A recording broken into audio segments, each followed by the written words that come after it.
What is up, everybody? Have you ever seen other traders try to forward project moves like this? Maybe they'll draw something on a chart and go, hey, it could go up.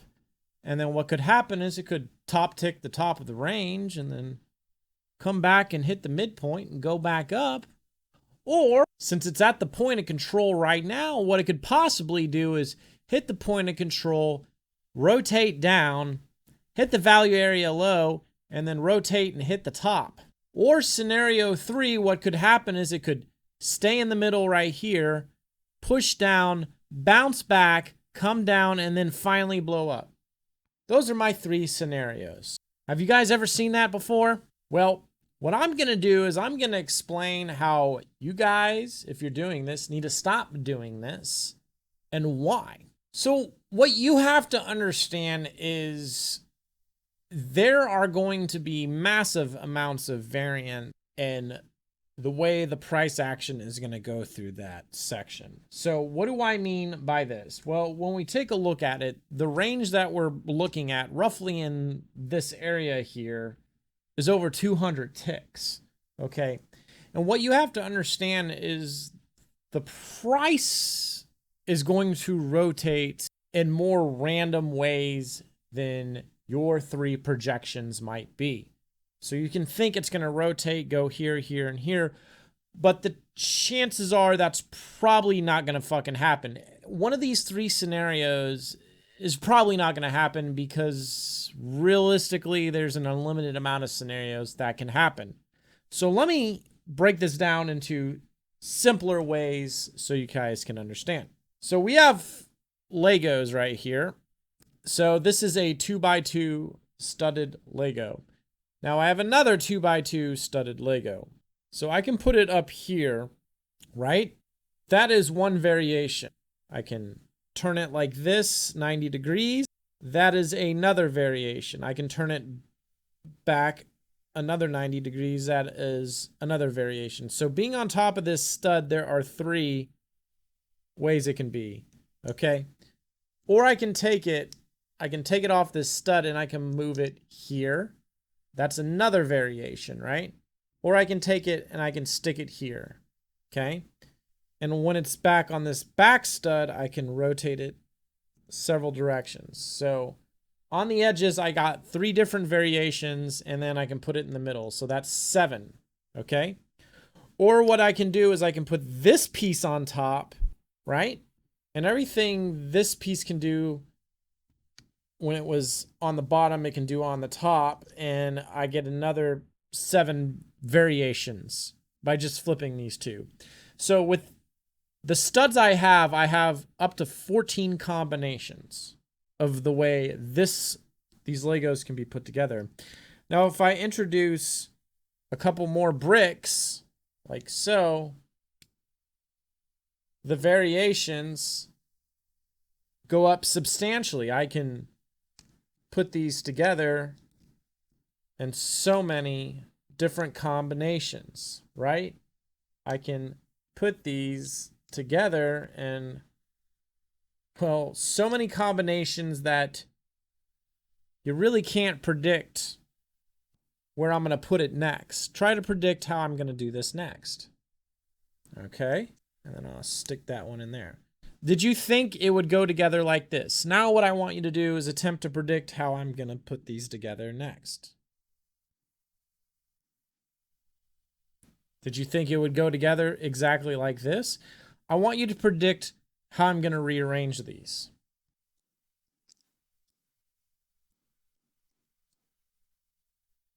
Did you think I would put it together in that variation? Okay. So right here, and this was done, this was a study done. We have these 2x4, just standard Lego bricks. There are 6 of them. Out of all the different combinations, you can rearrange these Lego blocks right here. Out of all the different combinations, I can do this. There are over 900 million fucking combinations with just these 6 blocks. So how could one possibly predict how these are going to go together when I'm sticking them together? How can you possibly predict what variation of this I will have. Okay? You really can't. And what's happening is when you do this shit, that is only 3 combinations out of 900 million nations, potentially more. So how is this like these Lego blocks? As we can see here on the right, this is the ES DOM. Each one of these squares represents one price: 30.25, 30.50, 30.75, 31 even, 35.20, 31.50, 31.75, 32. It moves up in quarters, right? Every 25 cents, there's a dollar change. Every time the price moves up a tick, it is like one stud on a Lego brick. Every time it moves down one tick, it is like one stud on a Lego brick. If we look at this 3-second chart, what you'll notice is there's these little black lines in between each price bar. It's like the auction vista on Jigsaw, but this is Sierra charts, and I've managed to get it to look like Jigsaw's auction vista by using a number bar study, people ask me, but that's not the point of this. The point is, each one of these is like the stud of a Lego brick. So every time the market moves up a tick or down a tick, it's like we're going from this, where we have, we go from one stud to 2 ticks. So when it moves up and down, that's like 2 ticks. If it moves up and down 4 ticks, that's like going to 4 studs on a Lego brick. So if it's moving up and down in a 4-tick range, it's like we have more studs being added. So therefore, there's more combinations. Coming back to this, as the market is going up and down, this is a 4-tick range here, and I'll show you. We'll put the Fibonacci tool on, and you can see, well, it says 3 ticks, but it's really fucking 4. From here to here to here to here, that is 4 fucking ticks right in that region. So it says there's 0 ticks at the top. So right here we have 4 ticks: 1 tick, 2 tick, 3 tick, 4 tick. So this is 4 ticks, then it vacillates into a 3 to 2 tick region, and then it pukes. And it goes down 1, 2, 3, 4, 5, 6, 7 ticks. Then it comes back up. So what you have to understand is when you're looking at ranges, there are so many fucking ticks that fit in a range. Right here, this is kind of a micro range right in this region. We can see again, this is sort of a 4-tick little range right here. Yes, it comes up and it wicks out. Okay, this is fucking, hey, come on, work. All right. So right here, you can see there's a 4-tick fucking range, essentially, or a 5, 6 ticks range, whatever. As you can see, the price kind of ranges somewhat uniform in that region as well. If we look right here, you have an even bigger range: 1, 2, 3, 4, 5, 6, 7, 8. So this is about a 2.8 tick range right in this region. And you can see how the price kind of moves in somewhat of a uniform fashion. What do I mean by that?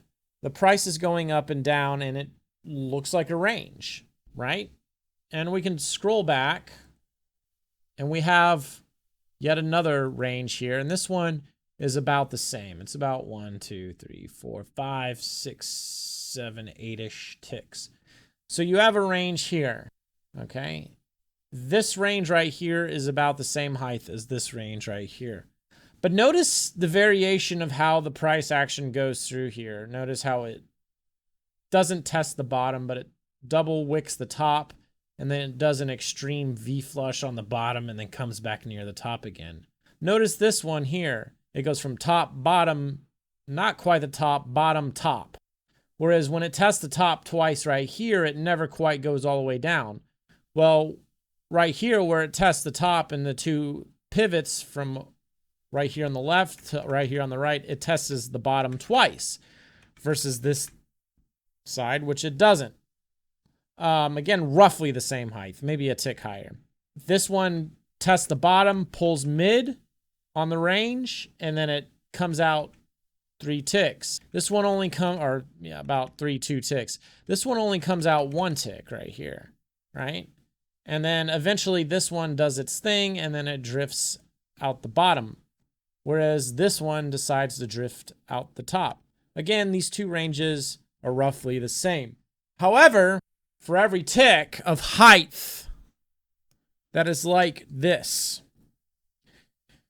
it is like we go from a 4 tick range to this would be a 7 tick range, because hypothetically 1, 2, 3, 4, 5, 6, 7, right? And then we go up we go up higher. Now it is 1, 2, 3, 4, 5, 6, 7, 8, 9, 10. So this is a tick 10 range, right? Okay. So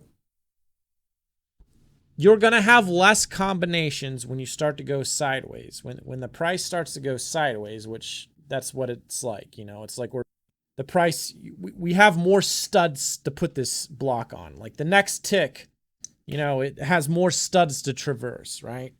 The higher a range is, the more studs there are, the more ticks there are, versus something small like, this, only 4. So there's less combinations. So going back to this, think of it like a sideways Lego brick. There are more combinations for these prices to sort of build on within this range, right? However, since it's relatively a small range, there's going to be a lot less combinations than something that is 200 fucking ticks wide, like this fucking thing. This thing is roughly 200 ticks wide. So this is like 200 studs on a Lego brick. Okay, again, this is going to be like a 3-minute chart. We come into the 3-second chart. It's ranging and hitting the top and bottom on both of these ranges, actually.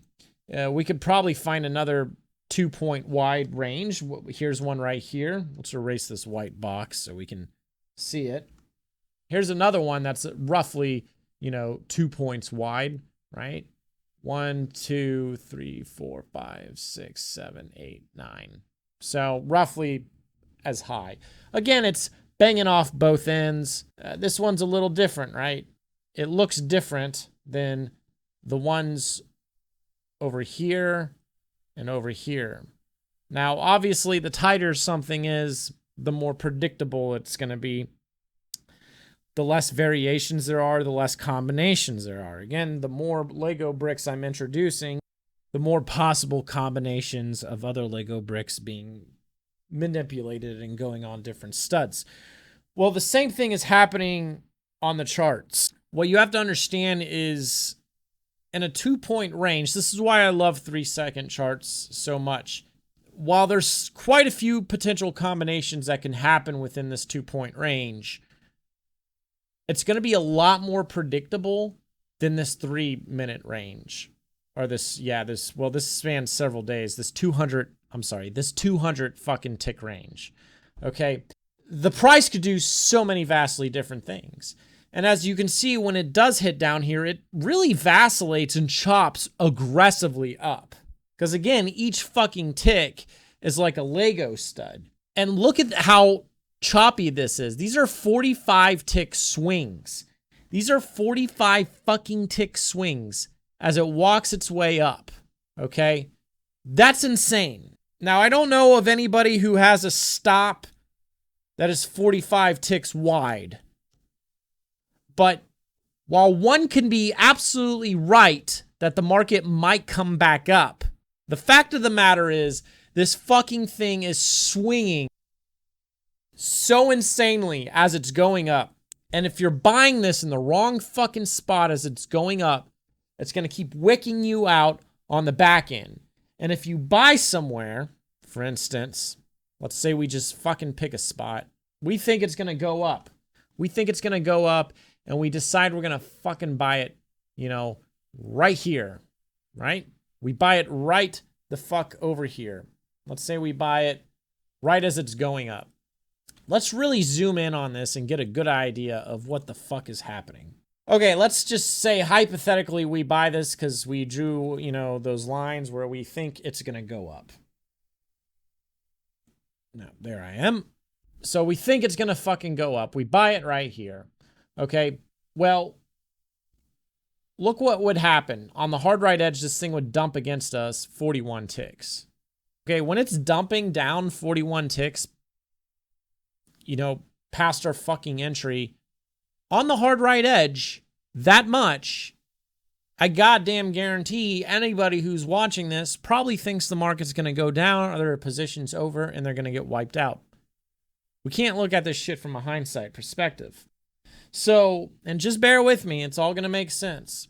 So this thing would go against us, and then it goes in our favor, fucking like 11 ticks right there. Then it dumps in again. It dumps in a whopping fucking 44 fucking ticks, okay? And then it fucking comes up again, right? And it goes up quite a bit this time, right? It goes up a good old fucking 35 ticks. And we're trying to ride it all the way across this value area, which, by the way, it doesn't fucking hit today on this composite. This is where it would be. Didn't fucking hit it. Just keep this in mind, all right? But we're sitting here, right? And then the fucking price dumps against us 27 fucking ticks. Then it finally goes. Oh, but wait. It comes back to break even another time. So this fucking thing, if we bought it, would go against us 1, 2, 3. Not many ticks right there. It would wick against us a few ticks right here. You know, it'd go against us 10 ticks, right? So again, 1, hell, it even wicks up right here, test it, and then dumps in again on this green bar. 2, 3, 4, 5, 6 times it tests our fucking entry.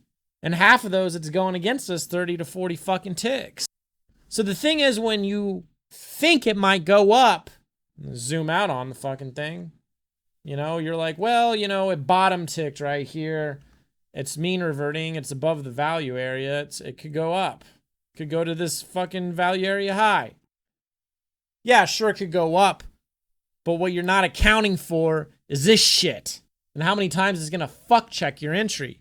What you're doing is you're accounting for 1, 2, 3 scenarios out of fucking 900 million scenarios that could potentially happen.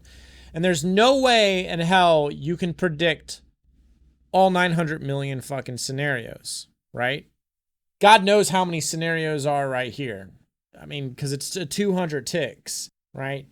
The way the price is going to ebb and flow is just as random as you trying to fucking predict where I'm going to put the next fucking Lego brick.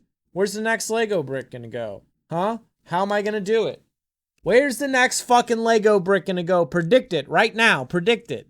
Predict where the next Lego brick goes. Predict how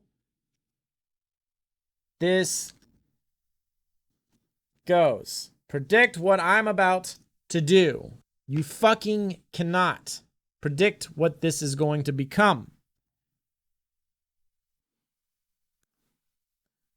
So you cannot predict how the fuck this is going to go.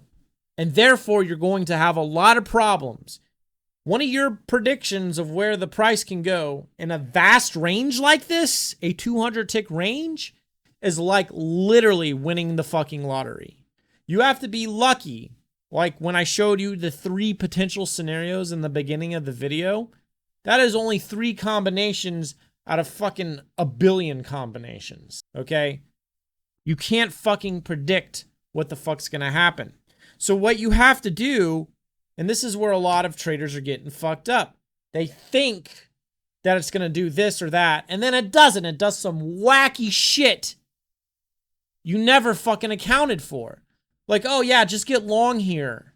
But then it fucking wicks against you 6 fucking times, or on top of you 6 fucking times. And 3 of those, it goes against you almost 50 fucking ticks. 40 ticks on 2 of them, and then 30 on another. And then it fucking works. And then it never hit fucking target at the end of the fucking day. What, are you gonna sit in that shit till Sunday? Right? Because I know how much people like to play these fucking value areas. And the thing is, it's fine to have that type of fucking scenario or what have you. But just because it starts off as an A+ hand doesn't mean it won't stay A+, because the amount of variation is fucking unlimited, okay? The bigger the time frame you're on, the more wackadoodled and random the price action will be. A high time frame fucking chart like this is just as many fucking studs. It's like, let me do this again. It's like having this many studs. Let me ask you a question. I want you to predict where I'm going to put this. What stud am I going to stick this on? Which stud am I going to do it on? And am I going to do it up and down ways, or am I going to do it sideways? Predict which one of these studs. I'll give you a minute. Pick which one is it going to be. In the pocket, on the top, in the middle. I'll put it right here. Was that the stud you predicted? Most of you didn't predict that one. Some of you might have. Those of you that predicted this one, predict the next stud. Where am I going to put it? Where am I going to put it? Now that you got it right the first time, did you get it right the second time? If we keep playing this game, there's a point we're going to continuously be wrong. So now let me ask you this. I want you to predict which stud I'm going to put this on. I want you to predict if it's going to be like this or like this. Go ahead. You have one of 3 chances of guessing. Did you guess that? Then you're right. So it's a lot easier to predict how this is going to go on this. So what I'm trying to say is it's a lot fucking easier to predict what's going to happen in these really small micro ranges than it is something that's a range that is 200 points or 200 ticks wide. Might as well be 200 points, right? It's a lot easier to predict what is going to happen within these ranges, which look a lot better than this range, by the way. Look how fucking sloppy this range is. Look how this chop walks all the way up. Look how it doesn't go straight down. Look how it has this weird price action here. Then it gets stuck in the middle here. Then it gets stuck up here. Then it drifts sideways for ages in the overnight. Look how it just randomly wicks up right here. Whereas on these 3-second charts, you're not getting as much of that weird randomness within these ranges. Yes, there is randomness between all 3 of our examples of these roughly same width wide fucking ranges. But the thing is, it's a lot less variation, okay?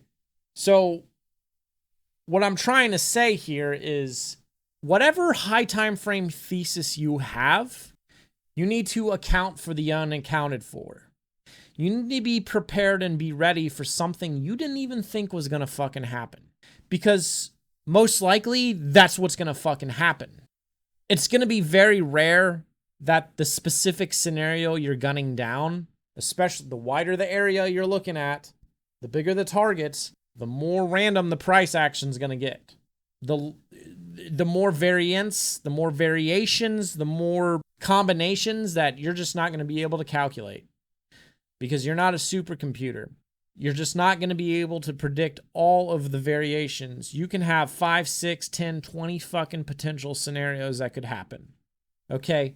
But the chances of those 20 scenarios happening the way you think they're going to happen, while it might start off like that or end like that, there's going to be some bout of price action somewhere in there that you did not account for. It is important as a trader to account for the unaccounted for. Okay? Trying to get a cat in the background. It ain't working. Not on this episode. So this is why I like 3-second charts so much. Because on these really small time frames, the price action, while not very clean, it is a lot cleaner than it is on these higher time frames. I am working with studs about this big versus you guys working with this many studs or more. The Lego brick can land in a lot more random spots on something like this than it can on something like this. And every tick on the chart is literally like another fucking stud on a Lego brick. Therefore, every tick the price is moving when you're trying to play ranges, volume profiles, shit like that, wider areas that you're trying to gun down, every fucking tick is another Lego stud. So therefore, what you're trying to predict is going to happen. You're trying to predict some 50 tick move, or I got guys that are like, oh, I want to scalp, 3 points, 5 points. Dude, the further you're trying to hold it, the more randomness you're introducing, the more combinations you're introducing, the less likely what you think is going to happen in the way you think it will happen. This is why I'm very aggressive in scalping. I tell you guys, this is why you should scalp in 2024. I talk about this in this video, the importance of scalping. And then I have this video on slow markets. Go watch both of those videos. The thing is, I'm seeing more and more traders bitch and complain how the price is fucking constantly coming back. It's because you are trying to predict these wider moves. The wider the move you're trying to hold, the wider your stop is, the more randomness, the more Lego studs there are, the more places the fucking bricks can fall, the more combinations of price action there are. And you're simply not able to account for all that shit. That is why you're often surprised by some weird shit that you didn't think would happens, and it fucks with you, and then it gets in your fucking head, and you're like, what the fuck? And then you start fighting in an area, and you're getting chopped up because you didn't account for it to chop that area. But that is one of the fucking combinations the Lego bricks can fucking land. It can land to where it just starts to go fucking sideways. But not accounting for that, or accounting for the unaccounted, it gets into your head and it taps into your mental capital, and then you get frustrated and fight for a setup that no longer fucking exists anymore. I really think it's imperative to learn how to scale. If you want to see how I do it, there is the coffee. For some reason, the link in the description works half the time it doesn't. But if you just enter coffee.com/Fat of Wall Street, it should take you to the appropriate website. I post narrations of me scalping all the time, and VIX is really low right now. Due to the fact that the VIX is so low, I will try to trade one of these higher time frame ideas. I will attempt to predict what may happen, but I know that there's going to be some weird rotation I'm not accounting for. And if that starts to show, I need to get the fuck out. And a lot of times, especially in this environment, I'm picking up a tick. I'm picking up a tick a lot. I pick up a tick a lot more than that's probably most of my trading is picking up a tick. Not because I want a tick, but the VIX is so low, the market is so trappy, and when you have such a low VIX and such a trappy market, it rotates a fuckload. And just scalping is what works. Yeah, there's times where I get these great trades, This video right here, I definitely recommend you guys go watch it, where I scalp a value area short or a value area high, and I short it 3 different times. And it equals, I don't remember, 27 ticks or some shit, 28 ticks, which may not seem like a lot to a lot of you guys, but it's really good. It really is. I think a lot of you guys, you're fucking up and you're trying to get too much. I mean, one ES contract is worth $12.50 minus the commissions, right? It's worth a lot of fucking money. You're trading a leveraged product where one tick is worth quite a bit of fucking money. And the markets are so fucking choppy because these algos, these market making algos are picking up these small moves, and they're cash flowing these small moves. And when you cash flow ticks, which may not seem like a lot, it compounds and it adds up. Let me ask you this. For those of you that are not consistently profitable yet, if I told you you got to sit here all day and you're going to wait all fucking day to pick up one fucking tick, could you do it? Could you consistently every day, if I told you your job is to pick up one tick and you leave? That's it. Could you sit here all day long and wait for a moment where you just might get a free tick? I bet a lot of you are saying, yeah, I could do that. Okay. Well, For those of you who aren't consistent yet, what the fuck are you doing? You're trying to get too much. You're trying to get too much. And when you do that, you're adding more Lego studs, adding more variations, more combinations of price action, and you're not accounting for any of that shit. Therefore, shit's imploding on you, and you're giving back shit or you're turning small wins into losses. But if I told you all you had to do was pick up a fucking tick, most of you would say, I could sit here and wait and find that free tick. I know most of you could do that. Okay? And that's all it is. Just keep grinding that shit out. It's not fucking sexy, but it fucking adds up. Put in a little bit of size, and before you know it, you could be making $1,000 a day. Don't get me wrong, trading ain't easy. My channel, my coffee, is not a path to consistency. What it is a path to understanding what the fuck is going on in the price action. What my content is sharing things like this to open up new avenues and new doors so you can just look at it from a new perspective, a perspective you may have never looked for, to have a better understanding. Because when you have a better understanding of what the fuck is happening, what could potentially happen, you're going to most likely make better decisions. I have a few coffee traders that have been with me for a long time, over a year, and once they started fucking scalping, they started finding consistency. They started finding fucking consistency. I know a few traders. The traders that I know are just finding consistency on a more regular basis, okay? You know, are they 100% consistent, meaning, you know, they make money at the end of the year for a full year of trading? I don't know yet. But from the conversations I have with a few guys, and I'm talking a handful, I'm talking I can count on one hand, because most people that go through this stuff don't pay attention, don't focus. You know, when I talk in this video, the Guru video, and the Why Courses Suck video, I talk about how most students don't finish courses or really pay attention or have the ability to pay attention, or they're not focusing, or they're not doing what's told of them. The reason I'm saying this is some of my coffee students who have been following my work for a long time, some of them fucking just stopped fucking holding trades and started scalping, and then they started finding success. Don't get me wrong, these are guys that have a lot of experience, years of experience, and like I've said in other videos, it's going to take you years to get there. It's just, that's the reality of it. In the end, you're pushing the button. The shit I tell you, it ain't gonna make you, it's not gonna make you consistent. It's the way you focus, the way you apply the shit, the way you work on your psychology in your own free time, the relentless practice, the snail's pace of getting better. If you're just getting better, that's what matters.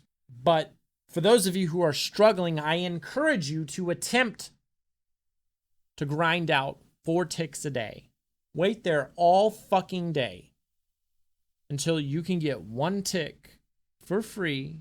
And sometimes you get lucky and it goes an instant 4 ticks. Sometimes it goes 8 ticks. It happened to me today. I had one trade that just ripped in my favor, like 9 ticks instantly. Lady Luck was on my side, but most of the time I was probing 1, 2, sometimes 3 tick trades and just grinding ticks. And there'd be times where I would take a 4 tick loss, and then it would take 5, 6, 7, 8 trades to get that back. Just grinding out ticks. But this is the way I know to stay consistently green. This is the way I know how to do it.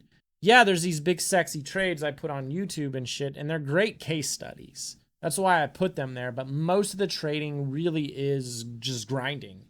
And then there's times where I'm floundering. Today, Friday, June 14th, 2024, woke up, had a little brain fog, was instantly down a couple $100, and it took me, I don't know, 15 trades to finally start getting green again.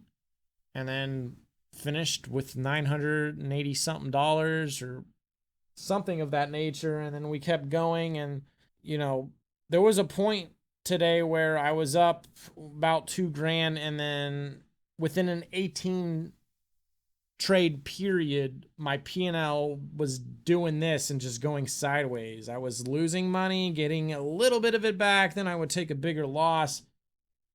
Then the last few trades, I got it back up, and the equity curve overall today kind of was like down, but it kept gradually going up. And that's the power of scalping. Now, I did make a lot of mistakes today. I was trying to push shit that just wasn't happening, trying to hold things that weren't happening, but I'm willing to probe at certain trades a little bit. There's times where, yeah, I'm going to try to push the fucking things. And then, you know, there's an element of luck on the other end of it. But also, what we got to think about is the correlations. What you got to understand, this is where it gets really complex. ES is being moved by the Magnificent Seven. I only look at 6 of them. I don't really look at Tesla. But what you have to understand is those are all ebbing and flowing in their own auction processes. I recommend this video here. I actually recommend both of these videos right here, this one and this one. Reason being is that really talks more about auction market theory, and I talk about correlations in that. But what you have to understand is when you start introducing correlations, you're just introducing more Lego bricks. You're introducing more studs. But the thing about introducing correlations is if they can all in their auction processes agree on something, they all look like they may mean revert down at exactly the same time because they're roughly at the exact, they're all exactly at the same, they're all exactly at their own range highs at the exact same time. There's a good high probability they're going to all go down at the same time. But most of the times in correlations, and it's simply tracking, in correlations, you're just tracking these ranges. You're tracking multiples of these ranges. We can actually look at this right here. You have Amazon, Microsoft, and NVIDIA here. And let's scroll back to when it was very violent or what have you. Or actually, we could just keep it where it is now. They're all sort of in their own weird areas. Like, for instance, Microsoft right here looks like it's building a range in this region. There's a little range right here on Amazon, but it could morph into a bigger range. And then if we look at NVIDIA, it's kind of weird because it looks like there was a range in this region and it may or may not go through. But either way, this is in the midpoint between two micro ranges. This is near the low of its range, and this is at the midpoint, but it's the high of this micro range. So they're all kind of in their own weird auction process. So the thing is with these correlations, and these are 3-second charts, and they're separated by tick. The thing about it is each one of these, there will be these brief moments where they'll all sort of agree on direction, but it's so fucking brief that that's when it's more guaranteed I can get a free tick or two. Because the thing is, edge is really small. Edge is a lot smaller than you think. Edge is not trying to hold the price across this value area. At that point, it becomes luck because the amount of combinations with these 6 bricks is 900 million. The amount of combinations of the way the price action can make its way across that or fail it are probably in the billions. Because that is 200 fucking ticks wide. Probably tens of billions of combinations. And when something has tens of billions of combinations, it's no different than trying to play the fucking Powerball or the Mega Millions. Trying to figure out exactly what numbers and what combinations, if you look at the back of a lottery ticket, which I have. The odds of winning a jackpot are 1 in almost 300 million. For the grand prize. Almost 300 fucking million to hit the jackpot on a fucking Powerball ticket that just has fucking 1, 2, 3, 4, 5, 6 numbers, but you have to guess, you know, I don't remember what the max is, 60 or some shit like that. So, I mean, that's huge. There's no fucking difference than what the fuck is happening right here. Okay? And what you have to understand is why is the ES so choppy as it fucking goes up? It is because of the correlated fucking markets. It is because of the correlated fucking markets. That ain't fucking edge. Edge is so small. Edge, in my opinion, is something so where I can consistently get a free tick. Listen, if you guys were so fucking good at predicting, if you were so good at predicting the future, you like a 200 tick move or a fucking 100 tick move, you would be able to sports bet and be consistently profitable with sports betting with the data you have at hand, but you can't do it.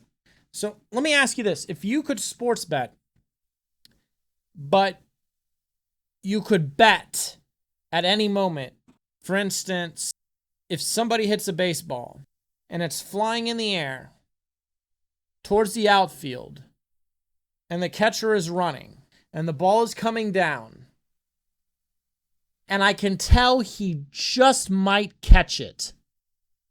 If I could bet on that fucking moment right there, I would have a higher probability of being right versus trying to figure out how many points each team's going to have at the end of the game, or trying to figure out who's going to win or who's going to win by how much, right? Because the game could go on for hours.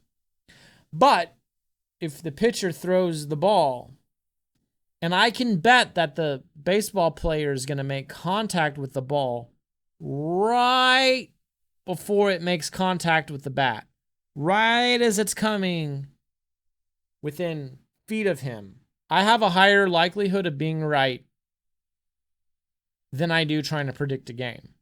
This right here is like trying to predict a game. But when it comes to picking up a tick, it is like betting right as the basketball player throws the ball and you see it right above the hoop. Oh, it's probably going to hit the backboard. I'll bet on that. And then it does, right? But trying to guesstimate if that ball's even going to fucking fly and hit the fucking goal before he even throws the fucking thing, it gets harder. It is easier to potentially predict what is going to happen in the next second or two versus the next several minutes, versus the next several hours, okay? Because the longer time goes on, the bigger the target is, the more combinations you have, the more reasons you are probably going to be wrong, like this lottery ticket, okay? If this lottery ticket, if it didn't have fucking 6 numbers on it, it just had one number on it, like if I could just bet on one number up to 60, you know, there's a lot higher likelihood I would be right. That is the difference between scalping and trying to hold something. Because at some point you're trying to predict and the amount of combinations are fucking unlimited almost. And at that point there is no edge. It's just fucking luck. Edge is something small. And it takes a lot of effort and work to find that edge, and correlations help. And the reason ES is so fucking choppy is because these stocks are going through their own auction processes. And as they go through their own auction processes, there are these brief moments where they sync up and they agree. But then 1 or 2 or 3 of them fall out of that auction process because they're in a different auction process. One market could be breaking out, the other 2 could be mean reverting. This one breaks out, these mean revert, but this one stops at the midpoint, starts rolling, while this middle one goes all the way across. Now they've all desynced, and then they start moving like this, and it causes all this random chopping in ES, and then there's a brief moment where the 3 stocks agree and they go up, but then they fall out of their correlated moves, and ES goes with them very briefly, and then they all fall out of their correlated moves, and they start to move in a random process. So what's happening is the stocks are sinking and then they're desyncing. And most of the time they're desynced, so you get this weird chopping in ES, and then there's these brief moments where they agree and ES goes with it, and then ES gets stuck because they all desync, and it's just interesting how they push and pull it. And then they do these things where you have stroking and destroking. Now, in my coffee, I have a video on stroking and destroking. Maybe at some point I'll put it up on YouTube, but until then, I just have so much other content to do. But what this means is there'll be a moment where like NVIDIA pops up and ES wants to run with it, but then NVIDIA dumps, ES don't move, and then it pops up and then ES wants to run with it, and then it dumps, and then ES doesn't move, but then it dumps again, and then ES dumps with it, and then NVIDIA pops up, ES don't move up with it, and then it dumps, and then... So there's these moments where ES gets connected to an upstroke of a stock or a downstroke of a stock, or sometimes it gets where it's moving just as quick with NVIDIA on both ends. Currently, NVIDIA really seems to have quite a bit of influence on ES. There's certain stocks I put more weight on. There's times where like Apple or Google just run, and it doesn't really fuck with ES. It can, but I find Amazon, Microsoft, and NVIDIA to be the better ones. It's when I isolate them and trade ES and drill ES with just the isolated markets, those seem to be the best three. I like to look at all six, but there's these moments where it's strokes and destrokes, and typically that can, especially now of this week, last week too, when I looked at a lot of Russell, it would stroke and destroke just like that. And if you can tell that ES is moving up the moment Russell is moving up, but you know when Russell moves down, ES gets stuck, it's best to trade it with it going up. But there's a point where it'll disconnect. So if you're trying to leverage reclaims or what have you, understanding the stroking process is very beneficial. But edge is so small, especially in a low VIX. There was a moment, I believe last week, Monday and Tuesday, where VIX did pick up a little bit, and it got a little higher. And as it was pushing up into like the 14s or whatever, the average, I could just get bigger trades out of it. It's all an illusion. It's just as the VIX goes up, these like ranges stretch out, and I've talked about this in other fucking videos here. What might be a tick or two, like right now, ends up when the VIX goes higher, starts to become, I can pick up 4 ticks on average, and then if it gets into the 20s, I can pick up 8 tick moves a lot more frequently, and you kind of get more breakout runs and all this shit a lot easier. So as VIX does pick up, it creates an illusion. It's just moving a lot more instead of getting stuck, and then it hits these weird rotations. And that's happening in stocks. But the thing about it is you should be looking at the auction process in all the other stocks to really leverage ES. There's moments I can really find turning points in ES, but obviously attempting to hold that shit is really difficult because they all desync a lot of the times, and then they resync, and then ES wants to stroke with them up or down, and edge is very small, guys. It really is. And if you're really struggling, I just think a lot of traders are going for too much. Too many people bitch and complain about ES or just indice futures. Stocks are pretty fucking choppy too. I mean, I've been looking at them for a few months now, and just looking at stocks, they chop just as bad. Maybe not as bad as ES, certain ones, but they're pretty fucking choppy. It's just as bad if you really look at them. They're pretty sloppy too. So equities is as choppy, and that's what's really creating a lot of problems in ES. The problem is if you guys are looking at just NQ for correlations, well, those two markets move too similar. And again, in my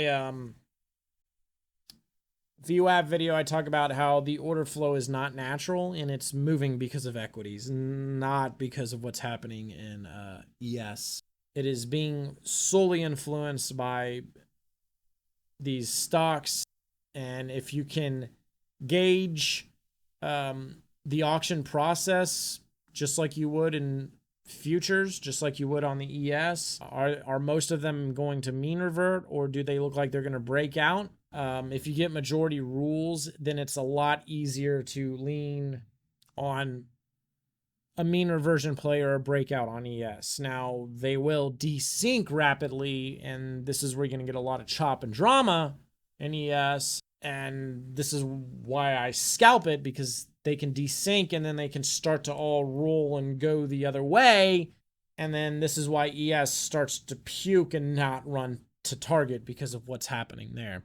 And I figured this out with Russell correlations a long time ago. I believe in the correlation video, one of them, both of these. This is when I was using Russell and NQ before Magnificent 7. There's a story in there how I found out how valuable correlations were. I used to think they were bullshit, but once I started using them from an auction market theory standpoint and getting most of them to agree on a potential direction, leveraging reclaims, slips, mean reversions, whatever, that's when my hit rate went up drastically. So hopefully this helps. Again, my suggestion is just try to get 4 ticks a day.